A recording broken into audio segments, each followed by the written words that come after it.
Hi, I'm Steph Evans, and here's another course bite from our Intro to FEA with MSC Apex online course.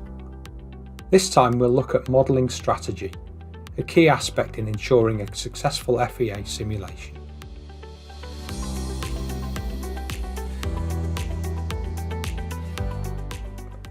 Thinking about modelling strategy before starting the FEA process can help avoid downstream problems such as excessive solve times, unsuitable result output, and/or overly complex model build.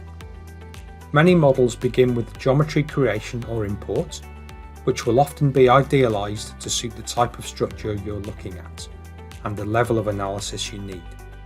The ability to check the model representation is a major aspect of FEA, and with our training we'll guide you through the main considerations to ensure a successful analysis.